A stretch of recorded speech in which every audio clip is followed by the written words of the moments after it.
সালমান ফার্সি ছিলেন গোলাম। আল্লাহ রসুলের সঙ্গে চুক্তি হলো যে সালমান ফার্সিকে 3 দিনের ভিতরে ছেড়ে দেবে। সালমান ফার্সির মালিক ইহুদি সালমানকে এমন কষ্ট দেয়, এই সালমান কলেমা ছাড়, তুই আমার গোলাম হয়ে আর মোহাম্মদের কলেমা মেনে নিবি। সালমান ফার্সি বলেছিলেন, তুমি হলে আমার দুনিয়ার মালিক, আমার একজন উপরে আসল মালিক রয়েছেন, তিনি হলেন আমার আল্লাহ। যে আল্লাহকে আল্লাহ মেনেছি আর যে মোহাম্মদকে রসুল মেনেছি, জীবন দিতে রাজি, আমি কলেমা ছাড়তে রাজি নয়। জোরে হবে না? কষ্ট, প্রচুর কষ্ট, খাওয়া দাওয়া দেয় না। রসুল খবর পেলেন পিপাসার পানি পর্যন্ত দেয় না। চুক্তি হয়েছে কদিনের ভিতরে ছাড়বে? 3 দিনের ভিতরে ছাড়বে। আর তখনকার মানুষ চুক্তি ভঙ্গ করতো না। আল্লাহ রসুল দেখলেন 3 দিন পার হয়ে গেল, ইহুদি আমার সঙ্গে চুক্তি ভঙ্গ করেছে, তাহলে বড় অন্যায় করেছে। এমনি সাধারণ মানুষের সঙ্গে চুক্তি ভঙ্গ আর বিশ্ব নবীর সঙ্গে চুক্তি ভঙ্গ ছোট অন্যায় না বড় অন্যায়? বড় অন্যায়। আল্লাহ রসুল শান্ত হলেন। 3 দিন পার হয়ে গেল, রসুল দেখলেন প্রচণ্ড কষ্টের ভিতরে সালমান। উনি এক নামাজের পর সাহাবিদের দিকে মুখ করে ঘুরে বসে একজনকে ডাকলেন, রসুলের জামাতা আলী। কি নাম বললাম? আলী। হযরতে আলী রাদিয়াল্লাহু তাআলা আনহু আল্লাহ রসুলের সামনে এসে বসেছেন। লাব্বাইক ইয়া রাসূলুল্লাহ, আপনি যেটা বলবেন সেটাই হবে আমার শিরোধার্য। ও বান্দা আমার, হযরতে আলী রাদিয়াল্লাহু তাআলা আনহু আল্লাহ রসুলের সামনে বসে পড়েছেন। বিশ্বনবী বলেন, বাবা আলী, আমার একজন সাহাবী আল্লাহকে আল্লাহ বলে মানার কারণে তার মালিক হলো ইহুদি। 3 দিন হয়ে গেল, কোনো খাবারের ব্যবস্থা নাই। 3 দিন পার হয়ে গেল, আমি বিশ্বনবী খবর পেলাম পিপাসার জন্য পানিটা বন্ধ করে দিয়েছে, কিন্তু আমার সঙ্গে চুক্তি করেছিল 3 দিন পরে ছেড়ে দেওয়ার জন্য। বাবা আলী চুক্তি ভঙ্গ করেছে, যাও তুমি চলে যাও, তুমি গিয়ে বলবে বিশ্বনবী পাঠিয়েছেন, ওরে আল্লাহ বান্দা একবার ছেড়ে দাও, তুমি তো চুক্তি করেছিলে 3 দিন পার হয়ে গেল। হযরত আলী রাদিয়াল্লাহু তাআলা আনহু উনি চলে যাচ্ছেন গন্তব্যস্থলের দিকে। উমারে ফারুক ছিলেন নামাজের কাতারের ভিতরে। উনি কথাটা বুঝতে পারলেন না বিশ্বনবী কি বললেন। আলীর কাছে একটু আস্তে আস্তে বিশ্বনবী বললেন, হযরত উমারে ফারুক কথাটা শুনতে পেলেন না। হযরত আলী চলে যাওয়ার পর উমারে ফারুক রাদিয়াল্লাহু তাআলা আনহু উনি আল্লাহ রাসূলের সামনে এসে বসে পড়েছেন। ইয়া রাসূলুল্লাহ, বেয়াদবি ক্ষমা করে দেবেন, অন্যায় হলে মাফ করে দেবেন, একটা বিষয় আপনার কাছে জানতে চাই। বিশ্বনবী বললেন, বাবা কি খবর একবার বলো। হযরত ওমর ফারুক বলেন, ইয়া রাসূলুল্লাহ, আপনার সাহাবী সালমানের কোনো বিপদ নাকি? রাসূলের মুখটা মলিন হয়ে গেল। বাবা উমর চুক্তি করেছিল আমার সঙ্গে, চুক্তি ভঙ্গ করেছে। যেই বলেছে চুক্তি ভঙ্গ করেছে, হযরত ওমরের চোখগুলো লাল হয়ে গেল। উনি লাব্বাইক বলে উঠে দাঁড়াবেন, বলছেন, ইয়া রাসূলুল্লাহ, একবার আমি উমর আমাকে অর্ডার দেন। আমি জানি আলীকে পাঠিয়েছেন, আলীর দ্বারা সম্ভব নয়, আমাকে একবার অর্ডার দেন, আমি আপনার সাহাবীকে ছাড়িয়ে নিয়ে আসবো, আল্লাহ যদি চায়। বিশ্বনবী বললেন, ও বাবা উমর তুমি শুনে নাও, আমি বিশ্বনবী বলে দিলাম, এখনো পর্যন্ত তোমার জন্য কোনো অর্ডার নাই। বিশ্বনবী যেই বলেছেন তোমার জন্য অর্ডার নাই, হযরত উমারে ফারুক মসজিদুন নববীর মাটিতে মেঝেতে ধপ করে বসে গিয়েছেন। উমর বলছেন, আমি মনে মনে ভাবলাম আলী যদি ফিরে আসে খালি হাতে, আমি আরেকবার চান্স নেব। বিশ্বনবী যদি আমাকে একবার অর্ডার দেয়, আমি আল্লাহ যদি চায় সালমানকে ছাড়িয়ে নিয়ে আসব। ও বন্ধু আমার, হযরত আলী রাদিয়াল্লাহু তাআলা আনহু আল্লাহর বান্দা ইহুদির বাড়িতে যাওয়ার পর বাড়ির ভিতর থেকে ইহুদি বের হয়ে এলেন। ও বাবা আলী কি খবর বলো। হযরত আলী রাদিয়াল্লাহু তাআলা আনহু বলেন, আল্লাহর বান্দা শুনে নাও, বিশ্ব নবী আমাদের নবী জনাবে মুহাম্মদুর রাসূলুল্লাহ সাল্লাল্লাহু আলাইহি ওয়াসাল্লাম পাঠিয়েছেন তার সাহাবী সালমানকে ছাড়ানোর জন্য। তুমি চুক্তি ভঙ্গ করেছো, বড় অন্যায় করেছো। তারপরে বিশ্বনবী প্রতিশোধ নেওয়ার জন্য পাঠাননি।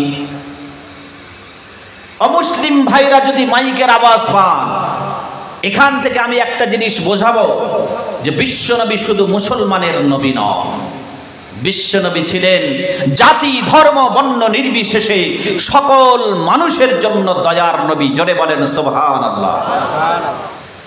যদি আমার অমুসলিম ভাইরা শোনেন, তাদেরকে সাদরে আমন্ত্রণ জানালাম, আমরা আপনাদেরকেও ভালোবাসি, কারণ এটা ইসলাম শিক্ষা দেয়।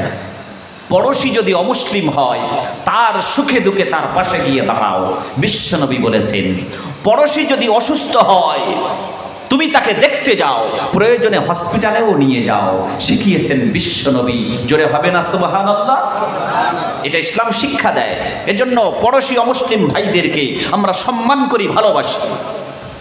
আমি একটা জিনিস বোঝাবো, বিশ্বনবী শুধু মুসলমানদের নবী নয়, শুধু খ্রিস্টানের নবী নয়, কোনো একটা জাতের পার্সোনাল নবী নয়। তিনি এক কথায় পৃথিবীতে যত মানব জাতি এসেছে সকলের জন্য দয়ার নবী। আর একবার মহব্বতে বলেন সুবহানাল্লাহ। ও বন্ধু আমার, বিশ্বনবী জনাবে মুহাম্মদুর রাসূলুল্লাহ সাল্লাল্লাহু আলাইহি ওয়াসাল্লাম, উনি যখন বন্ধু আমার হযরত উমারের কাছে বললেন, উমার বসে গেলেন, হযরত আলী চলে গেলেন। যাওয়ার পর বলে, আল্লাহর বান্দা ইহুদি একবার ছেড়ে দাও। বিশ্বনবী যদি প্রতিশোধ নিতে চাইতেন তাহলে তোমার গর্দানটা মনে হয় উড়ে যেত, কিন্তু তিনি প্রতিশোধ নেবার জন্য পাঠাননি। ওরে আল্লাহর বান্দা একবার ছেড়ে দাও। আল্লাহর বান্দা ইহুদি বলে আলী কে মুহাম্মদ আমি চিনি না, আমি তোমাকে একটু সম্মান করি। ও বাবা আলী শুনে নাও, তুমি যদি সম্মানটা অক্ষুণ্ণ রাখতে চাও, আমার বাড়ির সামনে দিয়ে বেরিয়ে যাও, গেট আউট, আর সালমানের কথা নিয়ে আসবে না। হযরত আলী রাদিয়াল্লাহু তাআলা আনহু মনটা বড় খারাপ, উনি বাড়ির দিকে রওনা দিয়েছেন। উমারে ফারুক আশায় বুক বেঁধে বসে আছেন, আলী যদি ফেরে খালি। ঘটনাও তাই, হযরত আলী রাদিয়াল্লাহু তাআলা আনহু খালি হাতে ফিরে আসছে। হযরত ওমর ফারুক যখন দেখলেন হযরত আলীর হাতটা খালি, ওমর ফারুক বলছেন, আমার মনের ভিতরে আনন্দের বাতাস বইতে লাগলো। প্রিয় বন্ধু আমার, ওমর বলছেন, আমি একটু মনের ভিতরে আনন্দ পেলাম, এইবার মনে হয় আমার জন্য অর্ডার হয়ে যাবে। বিশ্বনবীর দরবারে হযরত আলী চলে এলেন। আসসালামু আলাইকা ইয়া রাসূলুল্লাহ। আমি আলী অনেক চেষ্টা করার পরেও আমাকে বলল, গেট আউট, বাড়ির সামনে দিয়ে বেরিয়ে যাও, আর আমার গোলাম সালমানের কথা নিয়ে আর আসবে না। বিশ্বনবী মাথাটা হেঁট করে নিয়েছেন মসজিদুন নববীর মেঝের দিকে, মনটা বড় খারাপ। উমার ভাবছেন আমাকে মনে হয় ডাকবেন, কিন্তু বিশ্বনবী কোনো কথা বলেন না। উমার সহ্য করতে পারছেন না, বল দেখি আরেকবার চান্স নিয়ে দেখি। হযরত উমর বলছেন, ইয়া রাসূলুল্লাহ, আমি বলেছিলাম আলীর দ্বারা সম্ভব হবে না, ফিরে এসছেন, দেখেন একবার আমাকে অর্ডার দিয়ে দেখেন না। বিশ্বনবী বললেন, বাবা আলী স্টপ, সিট ডাউন, বসে যাও। হযরত উমর বসে গেল। আল্লাহ রাসূল এবার ডাকলেন হযরত আবু বকর। হযরত আবু বকর এলেন। বিশ্বনবী বলেন, বাবা আবু বকর, তুমি একটু বয়স্ক মানুষ, এলাকার মানুষ বয়স্ক মানুষ হিসাবে সম্মান করে, তুমি একটু দেখো ছাড়াতে পারো কিনা। হযরত আবু বকর চলে গেলেন। ছোট করে বলি, যাবার পর আল্লাহর বান্দা বলেন, ওরে আবু বকর, তুমি বয়স্ক মানুষ হিসাবে বড় সম্মান করি, সম্মান যদি বাঁচাতে চাও আমার বাড়ির সামনে দিয়ে বেরিয়ে যাও। আবু বকর আর সালমানের কথা নিয়ে আমার বাড়িতে আসবে না। হযরত আবু বকরকে যেই বলেছেন, বন্ধু আমার, আবু বকরের চোখ দিয়ে নরম চোখের গরম পানি উত্তপ্ত বালুকা রাশির উপরে টপ টপ করে ফেলতে ফেলতে চলে আসছে। আবু বকর কাঁদছেন কেন জানেন? হযরত আবু বকর ছিলেন সব থেকে নরম দিলের মানুষ, সব থেকে নরম দিলের মানুষ। উনি বিশ্বনবীর বিন্দুমাত্র কষ্ট সহ্য করতে পারতেন না। উনি কাঁদতে কাঁদতে ফিরে আসছেন। হযরত উমর ফারুক বলছেন, আমি জানি আলীর দ্বারা যদিও একটু চান্স ছিল, সুযোগ ছিল, আবু বকরের দ্বারা কখনো সম্ভব নয়। এ ঘুরে আমার দিকে আসবে, আমার যেতে হবে। ও বন্ধু আমার, হযরত আবু বকর সিদ্দিক রাদিয়াল্লাহু তাআলা আনহু উনি যখন খালি হাতে ফিরে আসছেন, প্রিয় বন্ধু আমার, আল্লাহ রাসূলের দরবারে ওমর বসে রয়েছেন। এসে বলছেন গদগদ বচনে, অশ্রুসিক্ত নয়নে, ইয়া রাসূলুল্লাহ, আমি আপনার সাহাবী সালমানকে ছাড়াতে পারলাম না। ইয়া রাসূলুল্লাহ, আমি ব্যর্থ হয়ে ফিরে এসেছি। আল্লাহ রাসূলের মুখটা আরো বড় মলিন হয়ে গেল। উনি মাথাটা হেঁট করে বসে আছেন। ওমর ভাবছেন এইবার মনে হয় আমার জন্য অর্ডার হয়ে যাবে। প্রিয় বন্ধু আমার, আল্লাহ রাসূল কোনো কথা বলেন না। ওমর আবার তৃতীয়বারের জন্য বলেন, ইয়া রাসূলুল্লাহ, আপনার দুইটা জলিল কদর সাহাবী ফিরে এসেছেন, একটিবার কি উমারের জন্য অর্ডার হয় না? বিশ্ব নবী বলেন, বাবা ওমর, এখনো পর্যন্ত তোমার জন্য কোনো অর্ডার নাই। আচ্ছা, বুঝে থাকলে বলেন তো, বিশ্বনবী উমারকে পাঠাচ্ছেন না কেন? হ্যাঁ, তবে অন্যায় করে রাগ করতেন না। উনি অন্যায়ের বিরুদ্ধে বজ্র কঠোর ছিলেন। বিশ্বনবী দেখছেন আমার সঙ্গে চুক্তি ভঙ্গ, বড় অন্যায়। আমার সাহাবী আলী আবু বকর মেনে নিয়েছে, কিন্তু উমার এত বড় অন্যায় মানবে না। উমারকে পাঠালে অঘটন ঘটতে পারে, হয় সালমান না হয় এদিক, দুটো যে কোনো একটা হবে। বিশ্বনবী একটু আশঙ্কা করছেন, যার জন্য উমারকে পাঠাচ্ছেন না। এখান থেকে একটা জিনিস বোঝাবো। এইবার বিশ্বনবী ডাকলেন হযরতে উসমান গনি রাদিয়াল্লাহু তাআলা আনহুকে। উসমান গনি পর্যন্ত থাক নাকি? হযরতে উসমান গনি পর্যন্ত থাক। আমি একটা জিনিস বোঝাবো এখানে, বিশ্বনবী ছিলেন সকল ধর্ম বর্ণ নির্বিশেষে সকল মানুষের জন্য আদর্শ। সর্বপ্রথম আসি কোরআন।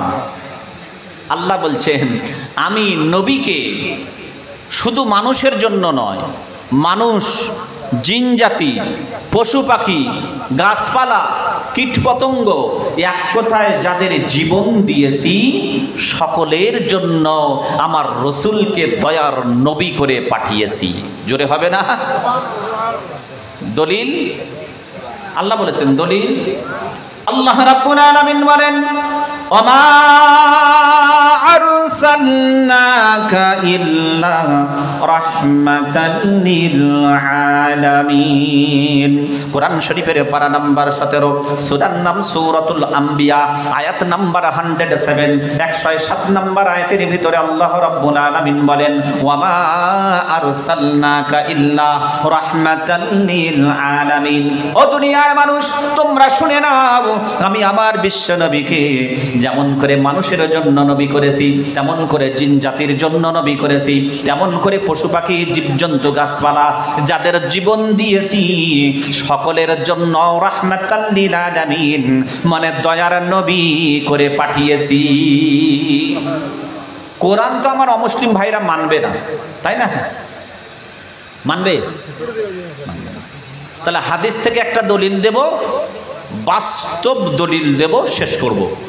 প্রিয় বন্ধু আমার, বিশ্বনবী বারংবার উমার অর্ডার চাচ্ছেন, উমারকে পাঠাচ্ছেন না, কিন্তু অন্যান্য সাহাবীকে বিশ্বনবী নিজে আগে বেড়ে ডেকে ডেকে পাঠাচ্ছেন। তার কারণ হলো এটাই বন্ধু আবার, বিশ্বনবী বলেন, না না না, আমি যেমন করে সালমানের জন্য নবী, তেমন করে সালমানের মালিক ইহুদির জন্য দয়ার নবী।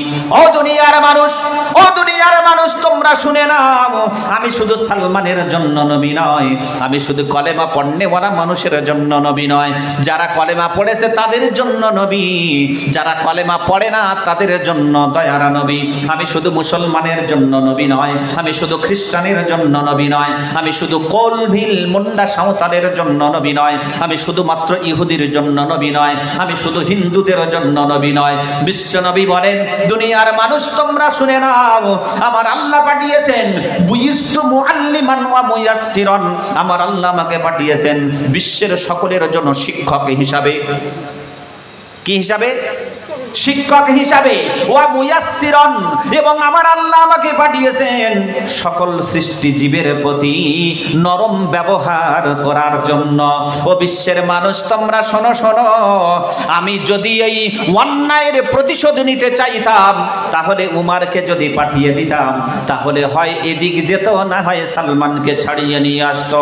না না না, আমি চাই না একজন কলেমা পড়নেওয়ালা মুসলমানের জন্য একজন বেধর্মীর গর্দান উড়ে যাবে, এটা আমি বিশ্ব নবী কখনো চাই না। আমি যেমন করে সালমানের জন্য দয়ার নবী, তেমন করে ভিন ধর্মের মানুষ ইহুদির জন্য আমি হলাম দয়ার নবী। রাসূল এটা প্রমাণ করছে, নইলে উমারকে পাঠালে ফয়সালা হয়ে যেত, তাই না? আরেকটু দলিল দি বন্ধু আমার, তরবারির আঘাতে কখনো কলেমা, তরবারির আঘাতে কখনো মানুষ কলেমা পড়ে নাই, তরবারির আঘাতে কখনো ইসলাম ধর্মে কেউ আসে নাই। বিশ্বনবীর আদর্শে মানুষ কলেমা পড়েছে, মুসলমান হয়েছে। শত শত প্রমাণ দিব আমি আপনাদেরকে, এখন সময় তো নাই, একটা প্রমাণ দিই। আল্লাহ রাসূলকে একজন দাওয়াত করেছেন, ও মুহাম্মদ অমুক দিন আমার বাড়িতে তোমাকে নিমন্ত্রণ। আর হাদিস শরীফ হলো আল ইজাবাতুদ দাওয়াত, দাওয়াত কবুল করা হলো সুন্নাত। আল্লাহ রাসূল দাওয়াত কবুল করে নিয়েছেন। আমার দিকে মন আছে না ছেড়ে দেবো? আছে আছে, দাওয়াত কবুল করে নিয়েছেন। দাওয়াত কবুল করার পর আল্লাহ রাসূল নির্ধারিত দিনে হাজির। যার বাড়িতে গিয়েছেন বাড়িওয়ালা বলছে মুহাম্মদ, বলে কি বাবা? বলে আজকে তো তোমাকে নিমন্ত্রণ করি নাই। বলে তা কবে? বলে আগামী ওই দিনে নিমন্ত্রণ করেছে। বলেন রাসূলুল্লাহর ভুল ছিল না ওই মানুষটা ইচ্ছা করে ফেরাচ্ছেন? বিশ্বনবী মুস্কি হাসলেন, হেসে বললেন বাবা, আর বিশ্বনবীর মুস্কি হাসিটা যেন আকাশ থেকে মুক্তা ঝরে ঝরে পড়ে। জোরে হবে না সুবহানাল্লাহ? উনি মুস্কি হাসলেন, হাসার পর বললেন বাবা ঠিক আছে আগামী ওই দিনে আসবো, আমি তো মানুষ, হতে পারে ডেটটা ভুলে গেছি। বিদায় নিলেন।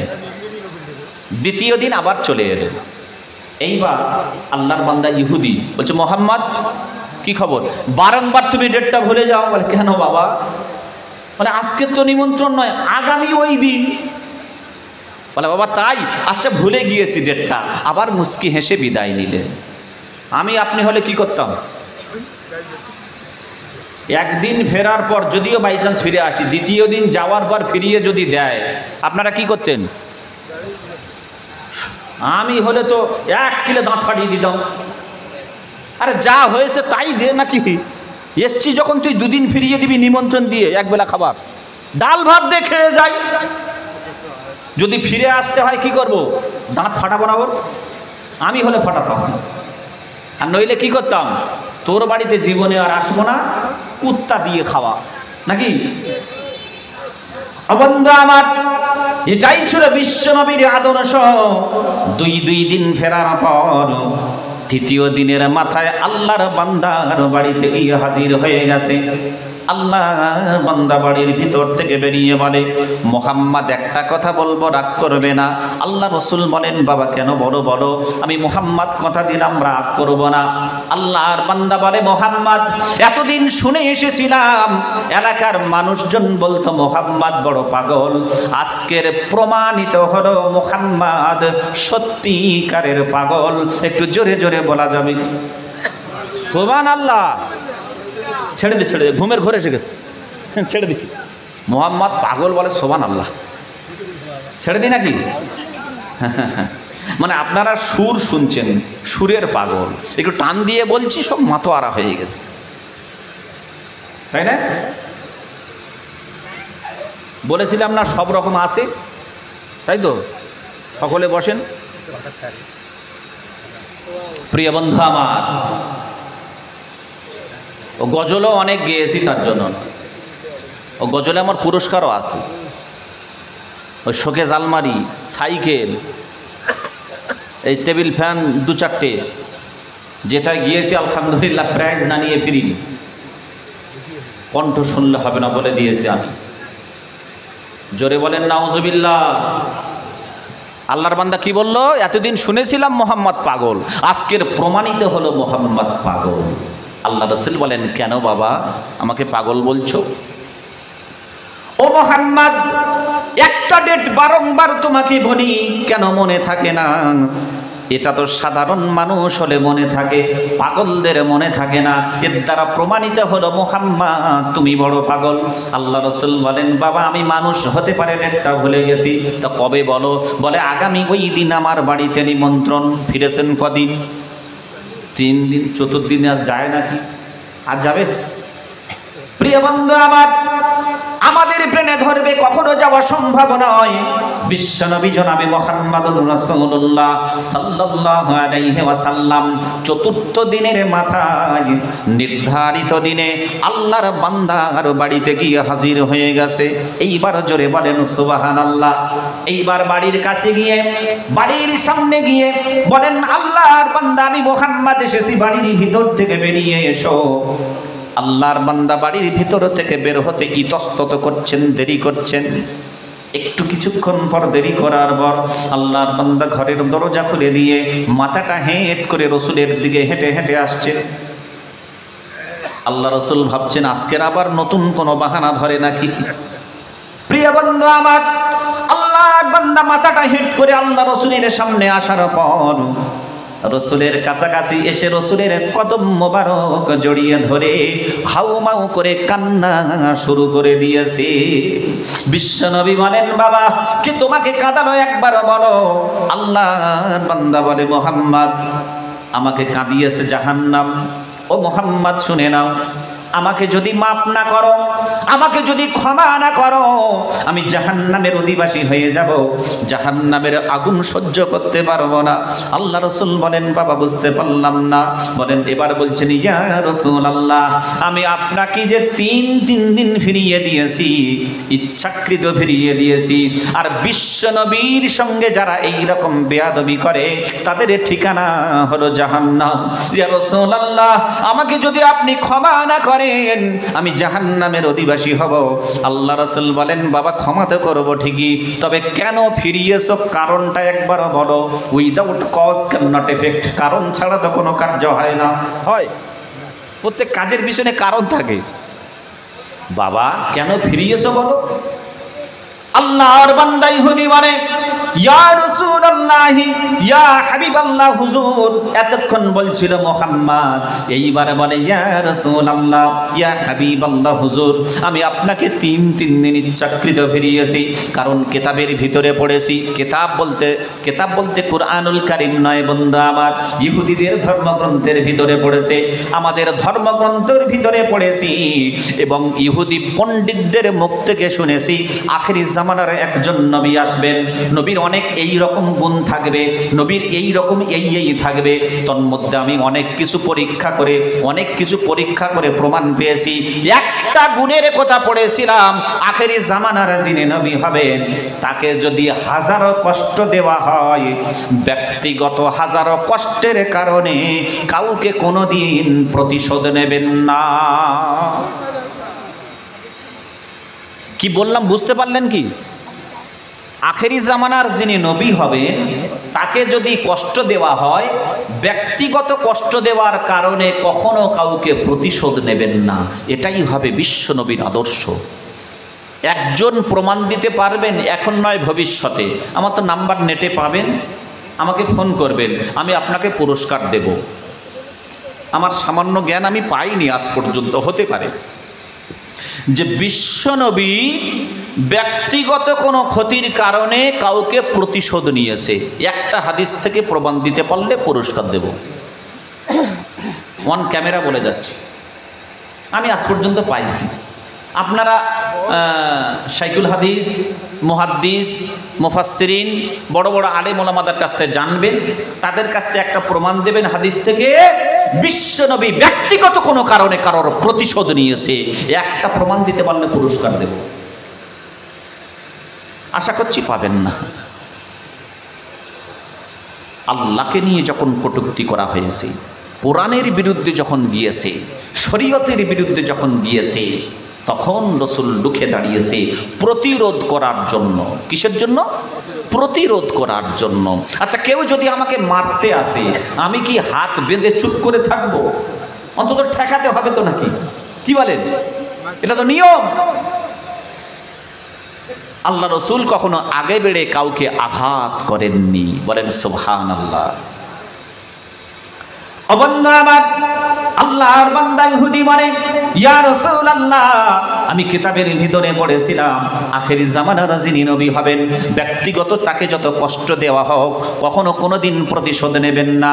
আমি এইটা পরীক্ষা করার জন্য আমি তিন দিন আপনাকে ফিরিয়েছি। ইয়া রাসূলুল্লাহ, আপনার জায়গায় যদি পৃথিবীর অন্য কোনো মানুষ হতো, একদিন ফেরানোর পর, এক বেলা তো নিমন্ত্রণ দিয়েছিলাম, একদিন ফেরানোর পর দ্বিতীয় দিনের মাথায় যদি ফিরিয়ে দিতাম, আমার পিঠের চামড়া তুলে দিত। ইয়া রাসূলুল্লাহ, আপনাকে 3 দিন ফেরানোর পর আপনি তো আমাকে প্রহার করা দূরের কথা, একবারের জন্য আপনি মুখ মলিন করে ঘরে যান নাই। যতবার আপনাকে অপমান করেছি ততবার আপনি দোষ না করেও নিজে স্বীকার করে নিয়ে মুস্কি হাসি দিয়ে আমার বাড়ি থেকে বিদায় নিয়েছেন। চতুর্থ দিনের মাথায় আবার আমার বাড়ি এসেছেন। পৃথিবীর কোনো মানুষ কখনো এইভাবে আসতো না।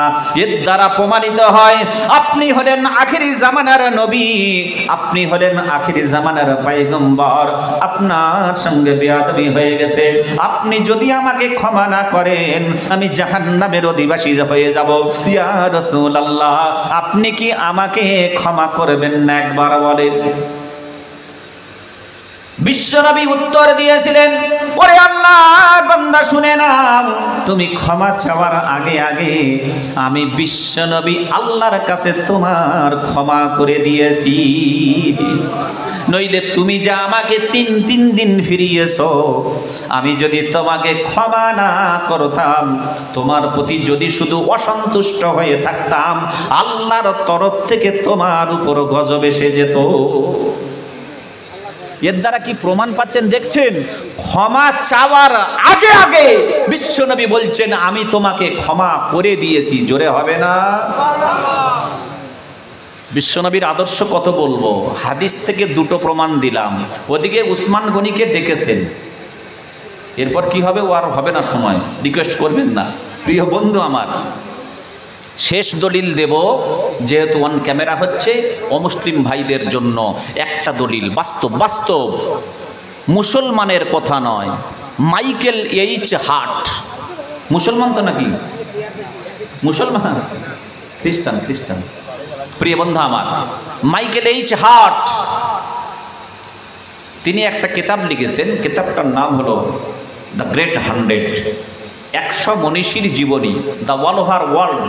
সারা পৃথিবীর ভিতরে উনি যত মনীষী এসেছেন 100 মনীষীর জীবনী নোট করেছেন, বাছাই করে 100 মনীষীর জীবনী নোট করার পর উনি বলছেন 100র ভিতরে the all over world 1 number কে?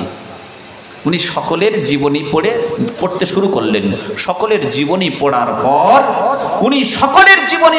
পর মাইকেল এইচ হার্ট বলছেন the all over world 1 person, সারা পৃথিবীর ভিতরে মনীষীদের ভিতরে 1 নাম্বার ব্যক্তি, মহামনীষী, তিনি মাইকেল এইচ হার্ট বলছেন মাইকেল মধুসূদন দত্ত না, বিশ্বকবি রবীন্দ্রনাথ ঠাকুর না, বিদ্রোহী কবি কাজী নজরুল ইসলাম না, আচার্য জগদীশ চন্দ্র বসু না। প্রিয় বন্ধু আবার, তিনি বলছেন সারা পৃথিবীর ভিতরে 1 নাম্বার মনীষী হিসাবে আমি মাইকেল এইচ হার্ট, যার নামটা শনাক্ত করে লিখে গেলাম, তিনি আর কেউ নয়, তিনি হলেন জনাবে মুহাম্মদুর রাসূলুল্লাহ সাল্লাল্লাহু আলাইহি ওয়াসাল্লাম। জোরে বলা যাবে না সুবহানাল্লাহ? অমুসলিম ভাইয়ের কথা তো নাকি? না আমার কথা? কোন মুসলমানের কথা? মুসলমানের কথা নয়, অমুসলিম ভাইয়ের কথা। জাতির জনক, ভারতবর্ষের জাতির জনক মহাত্মা গান্ধী, তিনি একটা কোটেশন দিয়েছিলেন ইংলিশে, ব্যারিস্টার মানুষ, আনন্দবাজার পত্রিকায় ছাপা হয়েছিল আজ থেকে প্রায় 20-22 বছর আগে। এক বক্তা ওয়াজ করেছিলেন, মাওলানা আবুল কালাম সাহেব। আমি পেপারটা দেখেছিলাম। গান্ধীজির ওই ইংলিশ কোটেশনটা বাংলায় আবার ট্রান্সলেট করা হয়েছিল। ভারতবর্ষের জাতির জনক মহাত্মা গান্ধী বলছেন, প্রতীচ্য যখন অন্ধকারে নিমজ্জিত, প্রতীচ্য মানে পৃথিবী, প্রতীচ্য যখন অন্ধকারে নিমজ্জিত, অন্ধকার বলতে এখানে কুসংস্কারের কথা বলা হয়েছে। প্রিয় বন্ধু আমার, সে যুগে, আরবের যুগে মানুষ মানুষকে মানুষ হিসাবে সম্মান দিত না। মায়ে বেটাতে বললে যা বোঝায় খারাপ কাজ হতো, ভাই বোনেতে খারাপ কাজ হতো। রাস্তায় কোনো প্রেগনেন্ট মহিলা হেঁটে গেলে বাজি ধরা হতো, যুবকরা বাজি ধরতো। কেউ বলতো মহিলার পেটে কন্যা সন্তান, কেউ বা বলতো মহিলার পেটে পুত্র সন্তান। কে বাজিতে জিতবে এটাই প্রমাণ করার জন্য রাস্তায় জীবন্ত মহিলার পেট চিরে বাচ্চা বের করে দেখা হতো।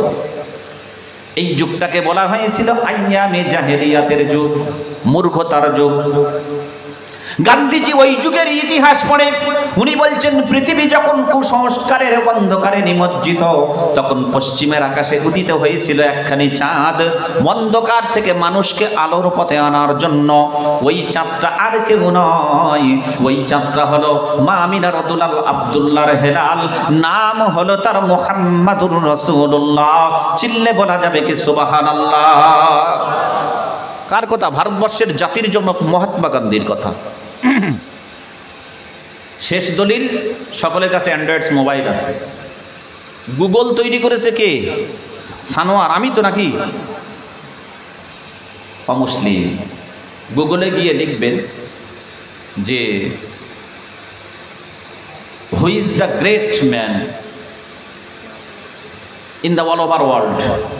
সারা পৃথিবীর ভিতরে মহান ব্যক্তি নাম্বার 1 কে আছে? গুগলে গিয়ে সার্চ করবেন, নির্দ্বিধায় বেরিয়ে আসবে প্রফেট মুহাম্মাদুর রাসূলুল্লাহ সাল্লাল্লাহু আলাইহি ওয়াসাল্লাম। আহারে, গুগলের সঙ্গে মনে হয় আমি চুক্তি করেছিলাম নাকি? এরপরেও যদি রসুলকে আমরা চিনতে না পারি, রসুলের আদর্শ যদি না ধরতে পারি, আমি আপনি হলাম কপাল পড়া। অনেক কথা বললাম, অনেক বাকি রয়ে গেল। একটা আয়াত থেকে একটু একটু কথা বললাম, ইকরা বিসমি রাব্বিকাল্লাযী খলাক, তাও পরিপূর্ণ করতে পারলাম না। আর একটা আয়াত পড়েছিলাম বন্ধু আমার, সে আয়াতটাও পূর্ণ হলো না। আল্লাহ যদি কোনো সময় হায়াতে রাখেন, যদি আসতে পারি, এখানে হোক পাশে হোক, মনে করিয়ে দেবেন ওই আয়াতকে সামনে রেখে, আর হযরতে উসমানকে সামনে রেখে, নাকি? হ্যাঁ, এরপর থেকে হবে ইনশাআল্লাহ। শেষ করে দিই নাকি? স্টেজ থেকে আমার ভালোবাসা মানুষ বলছে না শেষ করেন না, কি বলবো বলেন? গজল বললাম, অনেক শুনেছেন। সর্বনাশ, 1:40 হয়ে গেল। হ্যাঁ গো, বিদায় দিতে হবে, কিচ্ছু করার নেই। আবার আগামীকাল রাতেও প্রোগ্রাম আছে, 1-1 ঘন্টা রেস্ট নেব, বের হয়ে যাব। গাড়ি রেডি রেখেছেন তো? হ্যাঁ, বাগডোগরাতে দিয়ে আসতে হবে, শিলিগুড়ি। যাই হোক প্রিয় বন্ধু আমার, অনেক কষ্ট করে এসেছি, কিছু কথা রাখলাম। দেখেন, আমি আপনাদেরকে বলি, প্রথমের দিকে যেটা বলেছি মনে করিয়ে দিই, আল্লাহ পাঠিয়েছেন, চলে যেতে হবে। পৃথিবীতে ইমানদারেরা কাউকে দেখে ভয় করে না। অনেক দলিল ছিল, বাস্তব বুঝিয়ে দিতাম। ইমানদার হিসাবে দাবি করেছি যখন, আল্লাহকে ছাড়া কাউকে ভয় করি না, আর আল্লাহকে ছাড়া কারোর কাছে মাথা নত করি না। করব নাকি? ভাগ্যে আল্লাহ যেটা রেখেছেন সেটাই। আমরা বাহ্যিকভাবে আমরা কিছু জিনিস দিকে মনে করি ক্ষতি হয়ে গেল। অনেক জিনিস বাহ্যিক দেখে মনে করি মানুষটা বড় লাভবান হয়ে গেল, তাই না? তাই তো আল্লাহ বলছেন, বান্দা তোমরা জানো না কার ভিতরে ভালো আর কার ভিতরে ক্ষতি, একমাত্র জানি আমি। কে? আল্লাহ। বলেছেন কে? দলিল দেব? আল্লাহ রাব্বুল আলামিন বলেন, وعسى أن تكرهوا شيئا وهو خير لكم وعسى أن تحبوا شيئا وهو خير لكم والله يعلم وأنتم تعلمون وأنتم لا تعلمون আল্লাহ বলেন বান্দা কোরআন শরীফের পারা নাম্বার 3 সূরার নাম সূরাতুল বাকারা আয়াত নাম্বার 216 216 নাম্বার আয়াতের ভিতরে আল্লাহ রাব্বুল আলামিন বলেন সূরাতুল বাকারার 216 নাম্বার আয়াত আল্লাহ রাব্বুল আলামিন বলেন ওয়া আসা আন তাকরাহু শাইয়্যান ওয়া হুয়া খায়রুল লাকুম বান্দা তোমরা বাহ্যিক দেখে মনে করছে এটা খারাপ হতে পারে ওর ভিতরে ভালাই রেখেছি ওয়া আসা আন তুহিব্বু শাইয়্যান ওয়া হুয়া শাররুল লাকুম তোমরা বাহ্যিক দেখে মনে করছো ভালো হতে পারে ওর ভিতরে খারাপই রেখেছি আল্লাহু ইয়ালামু কেবলমাত্র আমি আল্লাহ যেটা জানি আল্লাহু ইয়ালামু ওয়া আনতুম লা তা'লামুন তোমরা সেটাই কখনো জানো না জানে কে আল্লাহ তাহলে বাহ্যিক যেটা ভাবছি খারাপ হতে পারে ওটাই আল্লাহ আমাদের জন্য ভালাই রেখেছে প্রিয় বন্ধু আমার চেষ্টা করেন ঈমানটা নিয়ে যেন আল্লাহর রাস্তায় যেতে পারি ঈমানটা নিয়ে যেন আল্লাহর রাস্তায় যেতে পারি একটা অনুরোধ করব বেনামাজি আল্লাহর অনেক বান্দা আছেন কিয়ামতের দিন সর্বপ্রথম হিসাব নেবেন নামাজে সর্বপ্রথম কিসের হিসাব নেবে আমার কথা না আল্লাহ রসুল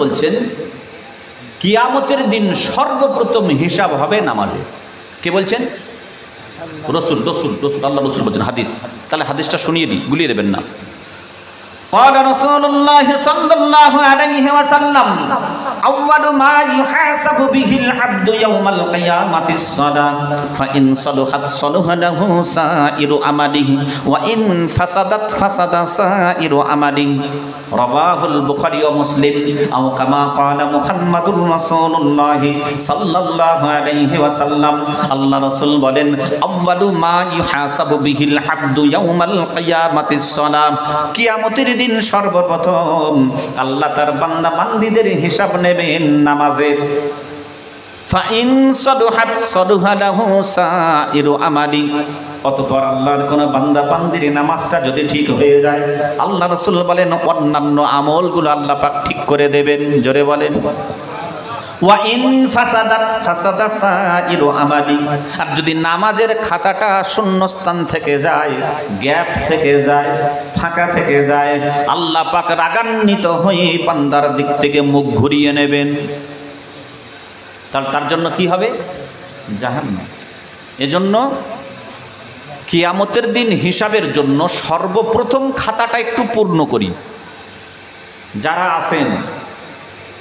আছেন এলাকাবাসী হোক আর মসজিদ কমিটি হোক যে হোক না কেন নামাজ সকলের জন্য তো নাকি মসজিদের দায়িত্বে আছেন আপনারা বা মাদ্রাসার দায়িত্বে আছেন আপনারা আল্লাহ পাক খিদমত নিচ্ছেন কিন্তু নামাজটা পড়তে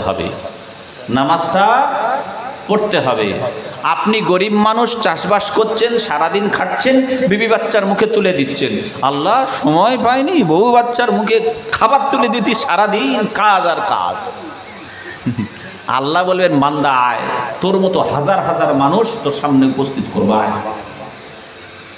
অনেক আল্লাহর বান্দা আছে সারাদিন মাঠে থাকে ওয়াক্ত হলে মাঠেও নামাজ আদায় করে না আল্লাহ আমি ডাক্তার ছিলাম গো আল্লাহ সারাদিন শুধু রুগী আসতো নামাজের সময় পাইনি আমি না দেখলে রুগীগুলো সব মারা যেত আল্লাহ এই আয়তর মতো হাজার হাজার ডাক্তার উপস্থিত হয় হায়াত দেওয়ার মালিক কি তুই ছিলি এই বল্টু তুই ছিলি হায়াত দেওয়ার মালিক কে ডাক্তার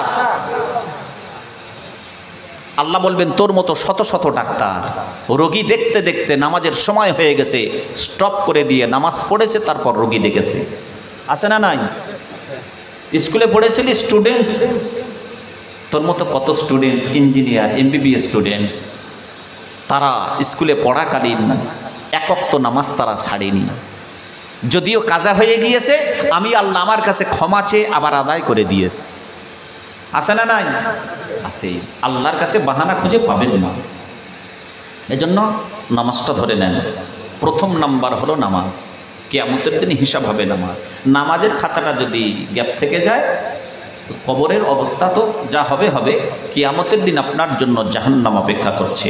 বেনামাজি কখনো জান্নাতে যাবে না। একটা হাদিস দেখাতে পারলে চিরজীবন গোলামি খাটব। বেনামাজি জান্নাতে যাবে না। এজন্য আল্লাহর দয়ার জান্নাত পেতে গেলে নামাজটাকে ধরে নেন। এই ফজরে গিয়ে ঘুমিয়ে পড়বো।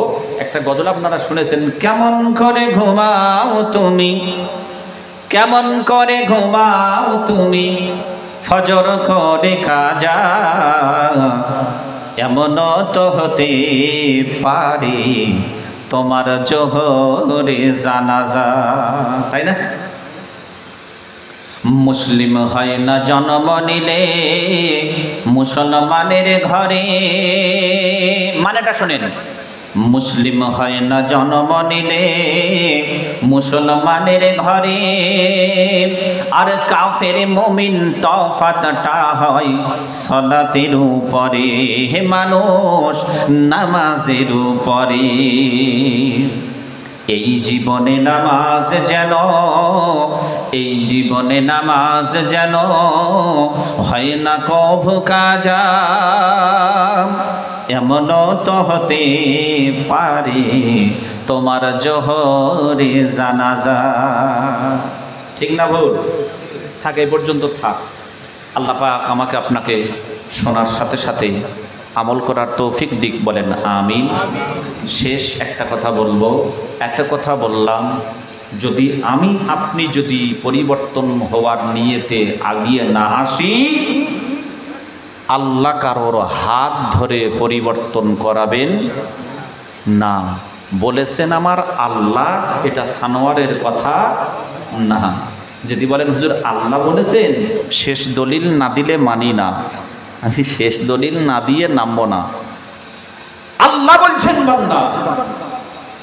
হাদিস কোরআনের হাজারো কথা শুনলে, শোনার পর তুমি যদি পরিবর্তনের নিয়তে আগিয়ে না আসো, আমি আল্লাহ কাউকে জোর করে টেনে ধরে পরিবর্তন করাবো না। দলিল কোরআন। আল্লাহ রাব্বুল আলামিন বলেন, ইন্নাল্লাহা লা ইউগাইয়িরু মা বিকাওমিন হাত্তা ইউগাইয়িরু মা বিআনফুসিহিম। জোরে বলেন আল্লাহু আকবার। কোরআন শরীফের পারা নাম্বার 13, সূরার নাম সূরা আর-রাদ, আয়াত নাম্বার 11, 11 নাম্বার আয়াতের ভিতরে আল্লাহ রাব্বুল আলামিন বলেন, ইন্না মানে নিশ্চয়, আল্লাহ মানে আমি আল্লাহ, লা ইউগাইয়িরু পরিবর্তন করছি না, করব না। আল্লাহ কাকে পরিবর্তন করবে না? আল্লাহ বলেন মা বি কওমিন, ওই জাতিকে। কোন জাতিকে? আল্লাহ আল্লাহ বলেন হাত্তা ইগাইয়িরু মা বি আনফুসিহিম, যে জাতি যতক্ষণ না পর্যন্ত নিজেকে পরিবর্তন করার জন্য এগিয়ে না আসে, আমি আল্লাহ কাউকে আগে বেড়ে পরিবর্তন করাবো না। আল্লাহ রাসূলের হাদিসটা এই আয়াতের পরে শুনিয়ে দিয়ে যাই।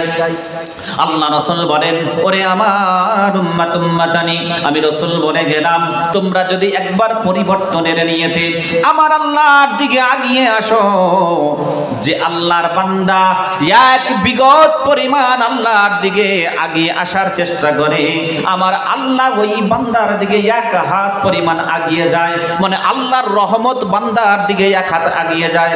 আল্লাহ রাসূল এই হাদিসের ভিতরে বলেন, ওরে আমার উম্মত উম্মতানি, যদি কেউ তোমরা হাঁটতে হাঁটতে আল্লাহর দিকে আগিয়ে আসো, আমার আল্লাহ পাক এত বড় দয়ালু, এত বড় রহমান, এত বড় রহিম, আল্লাহর রহমত বান্দার দিকে দৌড়াতে দৌড়াতে আসে। আপনি যা যাবেন আল্লাহ তার থেকে দ্রুত গতিতে আসবে। এজন্য পরিবর্তনের নিয়ত করছি ইনশাল্লাহ। অনেকগুলো কিন্তু মোটা মোটা কথা বলে গেলাম, রিপিট করার সময় পেলাম না। নেট হচ্ছে, শুনে নেবেন। আল্লাহ যেন আমাকে আপনাকে সকলকে শোনার সাথে সাথে সর্বপ্রথম আমাকে, তারপর আপনাদেরকে পরিবর্তন করে, বলেন আমিন। ও আখিরু দাওয়ানা আলহামদুলিল্লাহি রাব্বিল আলামিন। দোয়া হবে সূরাতুল ফাতিহা একবার পড়েন, আউযু বিল্লাহি বিসমিল্লাহ সহ, সূরাতুল ইখলাস 3 বার পড়েন, তার 11 বার দরুদ শরীফ পড়েন সাল্লাল্লাহু আলাইহি ওয়াসাল্লাম, ছোট দরুদ 11 বার। সংখ্যার একটা গুরুত্ব আছে, হাদিস থেকে দলিল ছিল, এই জন্য সংখ্যা বললাম।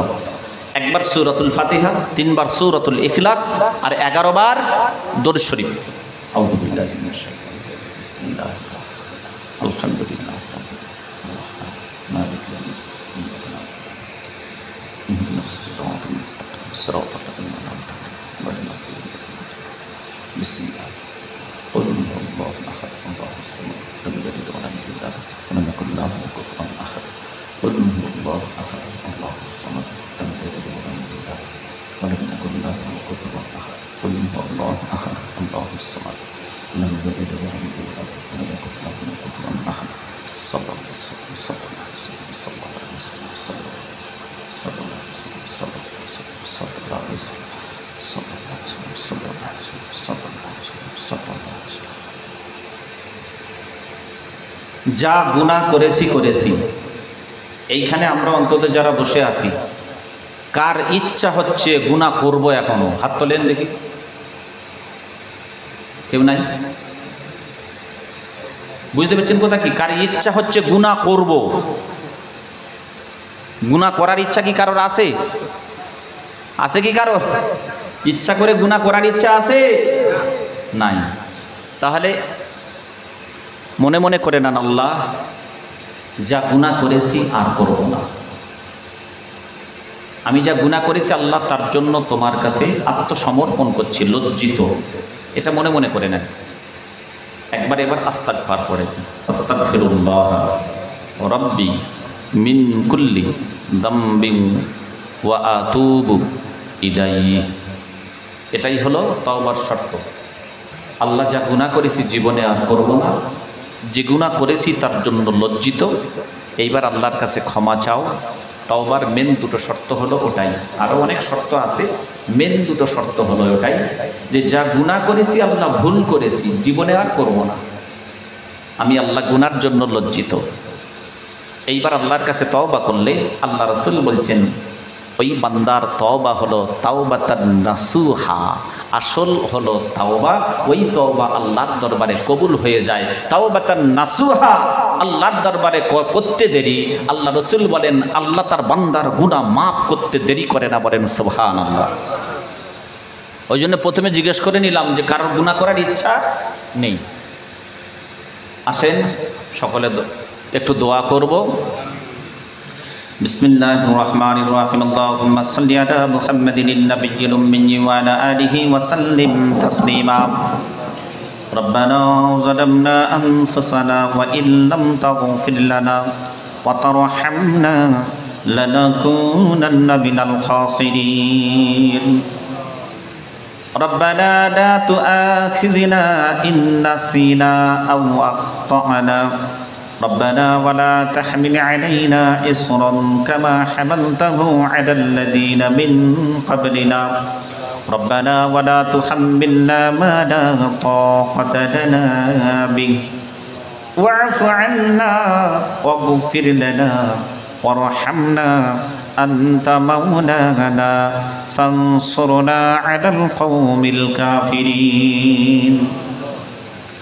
اللهم حافظنا من كل بلاء الدنيا وعذاب الآخرة.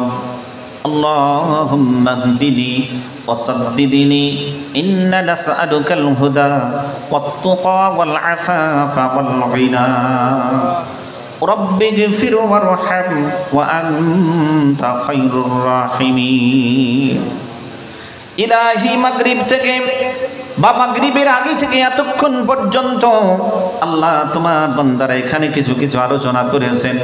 আল্লাহ আমি গুনাহগার, আল্লাহ সুদূর দক্ষিণ 24 পরগনা থেকে এসেছি, 14-15 ঘন্টা রাস্তা অতিক্রম করে ইলাহি রাস্তার জার্নি অক্লান্ত পরিশ্রম করে তোমার বান্দাদের কাছে উপস্থিত হয়েছি।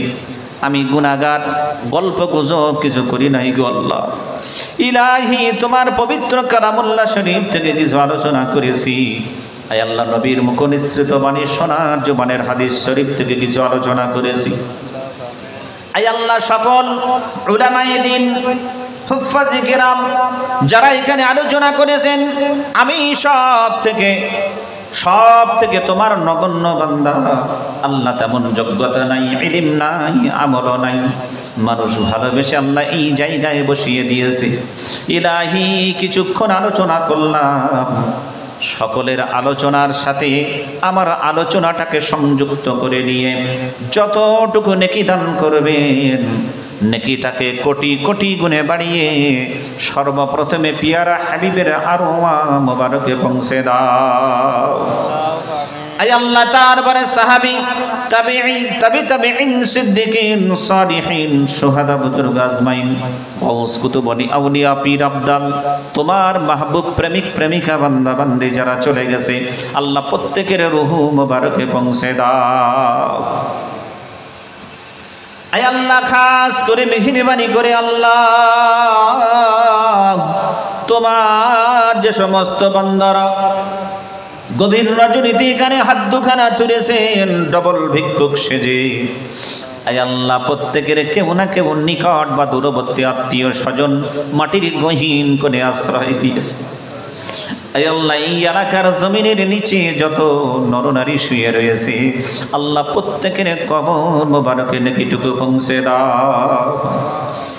আয় আল্লাহ, যারা দান খয়রাত করেছে নবীর মাদ্রাসায়, আল্লাহ বলা হয়েছে তো মাদ্রাসা নয় নবীর মাকান, এই মাদ্রাসা নয় তাওহীদের বাগান।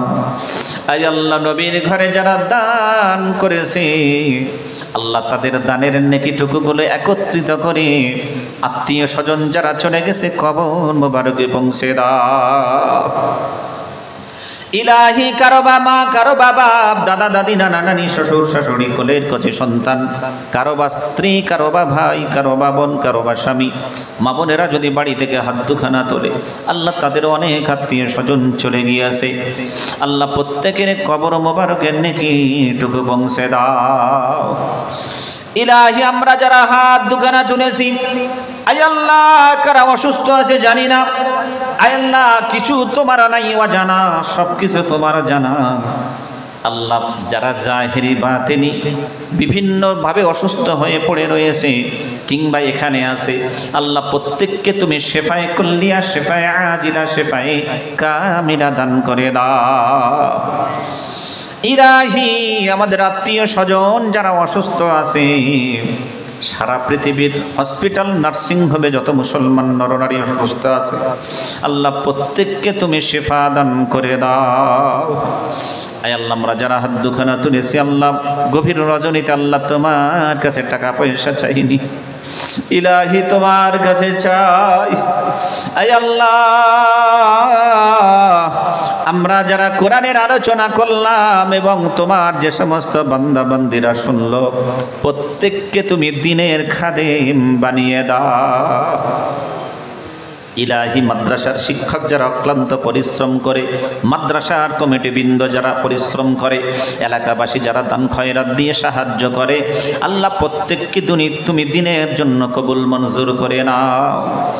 খাস করে মেহেরবানি করে আল্লাহ তলাবায়ে আজিজ যারা মাদ্রাসাতে পড়াশোনা করছে গো আল্লাহ, তুমি তাদের হক্কানি হাফিজ, হক্কানি আলিম বানিয়ে দিও। ইলাহি, যাদের সন্তান রয়েছে আল্লাহ তাদের সন্তানদেরকে কোরআনের শিক্ষায় শিক্ষিত করার তৌফিক দিও।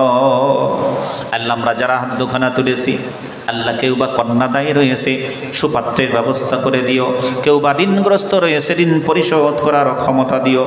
আই আল্লাহ, যা কিছু আলোচনা করলাম আল্লাহ, অনেক তোমার বান্দা হয়তো শুনে অসন্তুষ্ট হতে পারে, আল্লাহ তুমি তার মনটাকে পরিবর্তন করে দিয়ে হাদিস কোরআন মোতাবেক জীবন গঠন করার তৌফিক দাও। আল্লাহ, আমরা যারা হাত দুখানা তুলেছি আল্লাহ গো, কার মনের কি তামান্না জানি না, প্রত্যেকের মনের খবর তুমি জানো। ইন্নাল্লাহা আলিমুম বিদাতিস সুদূর, আল্লাহ তুমি বলেছো নিশ্চয়ই করে আমি মনের খবরও জানি। আল্লাহ প্রত্যেকের মনের জায়েজ উদ্দেশ্যকে তুমি পূরণ করে দাও। আল্লাহ প্রত্যেকের মনের নাজায়েজ উদ্দেশ্যকে মন থেকে উপড়ে ফেলে দাও। আল্লাহ দিনী মাদ্রাসা যা প্রতিষ্ঠিত হয়েছে কিয়ামত পর্যন্ত এটা তুমি কায়েম রেখো। আয় আল্লাহ তোমার বান্দা বান্দিরা অনেক কিছু দিয়েছে, অর্থ দিয়ে, শ্রম দিয়ে, বুদ্ধি দিয়ে, বিবেক দিয়ে সাহায্য সহযোগিতা করেছে। আয় আল্লাহ যদিও কিছু বাকি থেকে যায় তোমার গায়েবী খাজানা থেকে তুমি পূরণ করে দিও। ইলাহি শিক্ষকদের পরিশ্রমটাকে কবুল করে নিও আল্লাহ। এই পরিশ্রমটা যেন কিয়ামতের কঠিন দিন মুসিবতের সময় নাজাতের ওসিলা বেনে যায়। আয় আল্লাহ যারা এখানে বসেছে, আয় আল্লাহ যারা দান খয়রাত করেছে, আল্লাহ যারা মাদ্রাসাকে মহব্বত করে, আলিম উলামাকে মহব্বত করে, সম্মান করে, ভালোবাসে, আয় আল্লাহ আজকের এই জলসা কমিটি বৃন্দ, পাড়া প্রতিবেশী এই অনুষ্ঠানটাকে কবুল মঞ্জুর করে নিয়ে এই অনুষ্ঠানটা যেন কিয়ামতের দিন নাজাতের ওসিলা বেনে যায়। আল্লাহ খাস করে তোমার দরবারে আরজু জানাই আল্লাহ, তোমার অনেক বান্দা বান্দি দান খয়রাত করে, পিতা মাতা কবরে চলে যায় অনেকে। তুমি দেখো তোমার অনেক বান্দা এখানে মা হারা। আয় আল্লাহ তুমি দেখো তোমার অনেক বান্দা এখানে বাপ হারিয়ে ফেলেছে। ইলাহি বাবের কথা মনে পড়ে যায় আল্লাহ, বাবের কথা যখন এসে যায় অনেকের মনে পড়ে যায় আমার আব্বা জান ছিল ঈদগাহের ময়দানে কাঁধে করে নিয়ে যেত, আজকের আব্বা নাই, কারবা কাঁধে উঠে যায়, নিজে হেঁটে হেঁটে যেতে হয়। অনেকে দেখো গো আল্লাহ আল্লাহ, অনেককে দেখো আল্লাহ বাপ হারিয়ে চোখের পানি ফেলে। আয় আল্লাহ অনেকে দেখো বাপের রেখে যাওয়া সম্পদ ভোগ করে, তারা মনে মনে করে ছোট্টবেলায় বাপের কাছে চা চেয়েছি, কিনে দিয়েছি, আমার বাপ যদি বেঁচে থাকতো আজকের একটু ভালো মন্দ খাইয়ে মনে তৃপ্তি পেতাম, কিন্তু বাপ বেঁচে নাই। আল্লাহ বাপের কথা মনে করে চোখের পানি জমিনে টকটক করে ফেলে। ইলাহি তুমি দেখো কেউ বা মা হারা সন্তান এখানে আসে, আল্লাহ অনেকের মনে পড়ে যায় মায়ের মুখের প্রতিচ্ছবি যেন সামনে ভেসে ওঠে, আমার মা বাড়িতে ওই জায়গায় থাকতো, ওই ঘরে থাকতো, আজকের আর নাই। যত রাত করে বাড়িতে যাই সন্তান বলে টাকার কেউ নাই। অনেক সময় যখন রাত্রিতে বাড়িতে ফিরতাম মা বকাবকি করতো, আবার বলতো সন্তান তোর জন্য এখনো খাবার খাই নাই, আই মায়ে বেটা একসঙ্গে খাই। আজকের মা নাই, কেউ আর আমার জন্য অপেক্ষায় বসে থাকে না। আল্লাহ মা হারা সন্তান অনেকে আছে, আল্লাহ গো সন্তানের চোখের পানি কবুল করে নিয়ে মা বাপের কবরটাকে জান্নাতের টুকরা বানিয়ে দাও। ইলাহি তোমার কাছে আরজু জানাই আল্লাহ, সারা পৃথিবীর মুসলমান আজ লাঞ্ছিত, অপমানিত, পদদলিত, নিষ্পেষিত হচ্ছে আল্লাহ, অনেকের উপর স্টিম রোলার চলছে। আয় আল্লাহ যাদের উপর জালিমরা জুলুম চালাচ্ছে আল্লাহ সর্বপ্রথম তাদেরকে হেদায়েতের দোয়া করি, যদি কপালে হেদায়েত থাকে আল্লাহ তুমি তাদের হেদায়েত দিয়ে দাও। আয় আল্লাহ যদি হেদায়েত কপালে না থাকে আল্লাহ, যদি তারা জুলুম করে, কাউকে অত্যাচার করে আল্লাহ তোমার কাছে বিচার জানালাম, তুমি আমাদের জন্য যথেষ্ট হয়ে যাও। আয় আল্লাহ তোমার কাছে আরজু জানাই, কবরে একদিন আমাদেরও যেতে হবে, কেউ বা আগে, কেউ বা পরে, কেউ বা দুদিন আগে, কেউ বা দুদিন পরে। কবর বড় কঠিন ভয়ঙ্কর জায়গা আল্লাহ, কবরের আযাব সহ্য করতে পারবো না। ইলাহি কবরে যাওয়ার আগে আগে আল্লাহ কবরের সামান নিয়ে যাবার তৌফিক দাও। আয় আল্লাহ আমাদেরকে প্রকৃত ঈমানদার না করে তুমি মৃত্যু দিও না আল্লাহ, ঈমান নিয়ে যেন তোমার দরবারে যেতে পারি। আয় আল্লাহ তোমার কাছে আরজু জানাই আমাদের শেষ কথাটা যেন হয় লা ইলাহা ইল্লাল্লাহু মুহাম্মাদুর রাসূলুল্লাহ সাল্লাল্লাহু আলাইহি ওয়াসাল্লাম। আল্লাহ পড়তে পড়তে যেন ইন্তেকাল করি। আজ আল্লাহ আমরা যারা হাত তুলে তোমার দরবারে গভীর রজনীতে বসেছি, আয় আল্লাহ তুমি দেখো ভিক্ষুকের মতো হাত পেতেছি গো আল্লাহ। আল্লাহ তুমি আমাদের খালি হাত ফিরাই দিও না আল্লাহ। আমাদের জীবনের ছোট বড় সগীরা কবিরা গুনাহ সব গুনাহগুলি মাফ করে দিয়ে বেগুনা মাসুম করে দাও। আজ আল্লাহ আমরা পৃথিবীর কাউকে মাবুদ বলে স্বীকার করি নাই, কারোর কাছে মাথা নত করি নাই, একমাত্র তোমার কুদরতি কদমে সাজদা করি আল্লাহ। তোমারই কাছে আশ্রয় প্রার্থনা করি আল্লাহ, তোমারই কাছে সাহায্য চাই। ইলাহি তুমি আমাদের জন্য দুনিয়া এবং আখিরাতে সাহায্যকারী হয়ে যাও। আয় আল্লাহ, আল্লাহ আমি গুনাহগার, এদের জন্য কি চাইবো জানি না আল্লাহ। একটা দোয়া চাই, যেমন ভাবে কোরআনের পাখিরা কোরআনের মজলিসে বসেছে, আয় আল্লাহ আমি সানোয়ার আমার আকর্ষণে আসে নাই আল্লাহ, তোমার কোরআনের মহব্বতে যেমন ভাবে বসেছে আল্লাহ, আমি গুনাহগার সকলের জন্য দোয়া করি আল্লাহ, জান্নাতে যেন আমরা সকলে একসাথে এভাবে থাকতে পারি। আল্লাহ আমাদের মধ্যে যার হাত তোমার কাছে পছন্দনীয় মনে হয় তার আমিন আমিনের সাথে আমাদের দোয়াটাকে তুমি কবুল করে নাও। ইলাহি সর্বোপরি নবী পাক সাল্লাল্লাহু আলাইহি ওয়াসাল্লামের ওসিলায় আমাদের দোয়াটাকে কবুল মঞ্জুর করে নাও। রব্বানা তাকাব্বাল মিন্না ইন্নাকা আনতাস সামিউল আলিম ওয়া তুব আলাইনা ইন্নাকা আনতাত তাওয়াবুর রাহিম। وصلى الله تعالى على خير خلقه محمد وعلى آله وأصحابه أجمعين. سبحان ربك رب العزة عما يصفون والسلام على المرسلين والحمد لله رب العالمين. آمين برحمتك يا أرحم الراحمين.